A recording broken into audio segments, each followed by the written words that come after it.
Go ahead and get started with our lesson 902, Everyday Heroes Ready to Read. So as we're going through and getting started, I have this phrase. It says, what does the word cast mean in my sentence? While I healed in my cast, I would cast YouTube on my smart TV. Well, we have some multiple meaning words here. I have the word cast, like I healed in a cast, like I broke my leg cast, but it's spelled the same way as the phrase like I would cast YouTube on my smart TV. So I know to cast something to a television is a phrase of when we're projecting something from like our phone or a device using like Bluetooth signals onto something. So I know that cast and cast spelled the same way, but based upon how they're used in a sentence changes the meaning of the word. So today, we're going to be looking at themes in a text. We're also going to look at the meanings of words based on context and how are they used. So let's go ahead and talk a little bit about homonyms. So homonyms are words that are spelled the same but have different meanings when they're used in context. So right here I have, you beat me to it when you beat me at chess. So I know that when I have like beat me to it means like I'm the first one there. Beat right here means I'm defeating someone. My next one has, she couldn't bear to watch the bear in a cage. So bear to watch, like she couldn't bear to watch. If I replace this word with a different word, like she couldn't stand to watch the bear in the cage. So right here, bear to watch means like I can't bear it. I can't handle it. I can't do it. Like you don't want to see it. Okay, so this would be, she couldn't bear to watch the bear in the cage. So bear right here is an animal. I wore a band in my hair when I performed in the jazz band. So I know a band in my hair is like a hair tie. Jazz band is like a musical group, like playing in a band. My next one has, the child was able to sink his toy boat while he played in the bathroom sink. Oh man. So I have sink a boat versus a bathroom sink. So over here, this is like in the bathroom where my water is housed, where like I'm washing my hands and like water goes down the drain. That's going to be different than over here. If I sink a boat, it's going to go to the bottom of the ocean. Bump, bump, ba bump, bump, ba bump, ba bump, ba bump. So yeah, to sink a boat is going to be different than if I'm just playing in a sink. All right, let's go ahead and look at another one. This one has, the coach told a spectator that he had covered the bases of the game with the team prior to its start, just as one of his players crossed all the bases on the field. So we have covered the bases and then crossing all the bases. So covered the bases would be like covered the information of the game. So I know right here in context, the word bases means information, but down here, the word bases, like bases of a field, would be like on a baseball game, and I'm rounding like first, second, third base, then home plate. Okay. Then we have, the cast of the play will play pickleball after their performance is complete. So I know play right here, cast of a play, is like a group of people who have auditioned for a play. And then when I have play pickleball, so I know that this is saying I'm actively playing a game or participating in a game known as pickleball. All right, so those are homonyms. These are words that are spelled the same, but have different meaning based upon the context that they're in. So right here, if I am looking at heroic homonyms, so we have, the air traffic controller alerted the pilot about the storming weather. So what is it to have a controller? Are we talking about like gaming and I've misplaced my game controller? Probably not. So let's go ahead and kind of think about, I want to do a pizza slice on this one. So if I'm looking at a controller, is that going to be to choose a part in the play? To officially express a choice? A device? No. A project to screen share? Steady boat of water? To broadcast something? A person who regulates, monitors, and controls. Well, if I'm an air traffic controller and I'm alerting a pilot, I'm probably monitoring other planes in the air. So this one's probably it. Okay. Let's look at my next one, number 2 with my heart. So I better switch to a heart. Okay.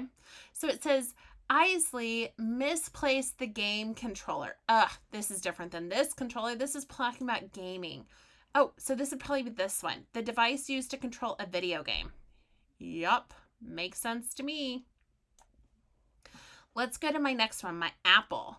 Okay, so here's my apple. That is not the best looking apple, but that's okay. Frankie was cast in the lead role of a play. Oh, we just talked about this. So like play with cast. This is like if you're applying for like a part. To play or broadcast? No. Steady flowing bottle of water? No. Choose part in a play. Yep, this is mine. Whoop, here we go. Excellent. Okay. Let's go over here. To officially express a choice or to submit a ballot. Oh, well, I mean to look at number 4. How do I cast to my television screen? Oh, we just talked about this. So I know that this has to do with like watching TV. So I'm probably going to play or broadcast something maybe digitally over the internet. Maybe. To float or wave? No. Body of water? No. Express a choice? Oh, this is to project something or screen share it. That's what it is to cast. Okay. So this is my little like robot guy. Doot, doot, doot, doot. Okay. Goes right there with robot guy. Yes. Okay. Let's take a look at number 5. The autumn leaf floated down the stream. Well, that is not going to stream something. That's like a body of water. So I'm going to put like waves right here. So my body of water is a stream, which would go right here. Let's take a look at number 6. The gamer will stream her live gameplay tomorrow. So this is going to be, I'll put a TV. Yeah. All right. Let's take a look at number 7. Did you cast your vote for our class president today? So to cast your vote means that you might have like a ballot or a choice that you're turning in. Float or wave. No. Oh, right here. So this is going to be, I'm going to put a check mark for voting. Yes. Check. Which means I watched the colorful kite stream in the wind. So it might be like blowing in the wind. Awesome. Float or wave. I'm just going to put a smiley. Whoop, whoop. So I know when I kind of match my homonyms that makes sense on what those are. So I also know that when I'm reading a story, I am looking for a theme. And anytime we read and we look for a theme, 4th grade, we're looking for is what is called the message. Okay, so again, it's the message. So what is the message of my story? So let's look at some of my story elements here. Okay, it says every day on the way to her classroom, Emma walked by the school gym. She would look in a small window to the gym to get a glimpse of the smile from a bright orange striped stuffed tiger. It was nestled upon the trophy shelf and appeared to peer out at the world triumphantly with its black glass eyes. One day, as Emma walked past the gym, she noticed the tiger wasn't there. Surprised, she asked her friend Emily if she knew where the tiger had gone. He did not know, but suggested they investigate. Emma was sure that the tiger had been stolen. Someone stole it! I know it! This is horrible! Emma always jumped to conclusions, but Emile reassured her. They approached the gym teacher and she asked if she had seen it. She replied, of course, it is tradition to take the tiger with us to our year-end basketball tournament. Don't worry, he will come back. Emil looked at Emily with knowing eyes that seemed to say, "I told you so." Emma smiled with relief. Whew, the mascot was safe. So let's go ahead and kind of talk about what is the message of the story. So it says right here that she's worried about what's happening to the tiger. And then she uses the phrase like, somebody stole it. I know it. This is horrible. But then down here, we have that like, I told you so. And then the like, don't worry, he'll come back. So my message could be like, don't jump to conclusions. Am I retelling the whole story? No, I'm just trying to think like, what's the author's message here? Usually when it comes to a theme, fourth grade, a theme is between 3 to 5 words. Okay, it's not very long. Okay, this isn't a retelling. This isn't a main idea. This is just kind of like the overarching like thoughts, like family is important, or friends are forever, something like that. This is a short 3 to 4 word phrase. Let's go on to another one. Details and themes. So this is telling me, is the theme implied or stated? Ooh, so this time my message might not be in the text. I might have to try to figure out what it is.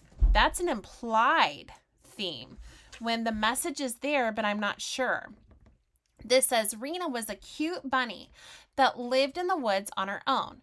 She got lost as a baby bunny and never did find her family. She was used to being independent and taking care of herself. She had to be strong to ward off predators, and so she found it hard to make friends. She was always on guard for protection. One day, she was walking through the woods and came across Marty, a mouse.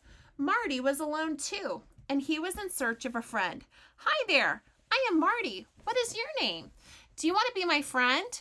Rena thought Marty was quite forward, an unusual character, and so she thought he was kind of suspicious. My name is Rena, and I live over the hill. I could be your friend, said Rena cautiously. Rena was still apprehensive to trust Marty. Walking in the woods, Rena and Marty could hear some rustling. Bing, bang, boom! As quick as a breath. Rena was trapped in a hunter's net. It snapped and went off with one step, and she could not escape. Out of the woods tramped a hunter coming right for her. I got you now, little bunny, he said. Help! Help me, Marty, I'm trapped! Marty was terrified, but he knew he needed to help his new friend. He also knew that he was small, and he could go unseen. He ran along behind the trap and started chewing at the rope. Slowly but surely, he made a large enough hole. This is the wrong spelling of hole. That should be H-O-L-E for Rena to slip out. She squeaked through and ran, the hunters still heading for her. They made their way to the hideout in an old rotted log. Rena hugged Marty, thanking him. Marty, you were a true friend. It was unsure at first, as I have not been able to trust anyone. Friends forever? Marty was so happy. Friends forever. So what would be the message here? Would it be friends in the forest together? Better together in the woods? Rena learns to trust, or Rena finds a friend? I would say it's right here, like Rena learns to trust. It doesn't tell me directly Rena learns to trust. I have to kind of read between the lines to see that information there. All right. So what we're going to do, fourth grade, is you have a text called Rolling into Venice. This is going to be over in your Buzz lesson. So let's head into Buzz English Language Arts. When we get there, you'll see that today we are looking at 902, ready to read. So let's hop into 902. When we go down into 902, you're going to see that, hey, we're reading our lesson and instructions. You're going to have an activity called Theme Rolling into Venice, and then you are going to submit it here to Buzz. So let's kind of take a look at this one, okay? As you're going through, you're going to review homonyms, words that are spelled the same but have different meaning. You're going to have a story right here with essential elements. Okay, practicing some of these skills with like Saturday morning hockey. Who are my characters? My setting, my events. When you get to the very last page of the lesson, all right, you have your assignment on Rolling into Venice. So let's go ahead and kind of look at it really quick. Okay. On this one, you're going to read the story, Rolling into Venice. Once you finish Rolling into Venice, you are going to complete the graphic organizer. You're going to tell me the different parts of the story. What are the major events, the details? What are some inferences you can determine based upon the story? Thinking about the story narrative elements, the opening action, the rising action, the climax, the falling action, the resolution. Then you're going to go through your graphic organizer and answer questions 1 through 2. Okay. And this is to use your neatest cursive writing. You can print this. Okay. So what's the message of the story Rolling into Venice? And how does the message develop the theme? Like, how did they communicate inferences and details in the text to tell you what that theme was going to be? When you were done, you're going to go ahead and submit it into Buzz. Good luck, 4th grade. You got this.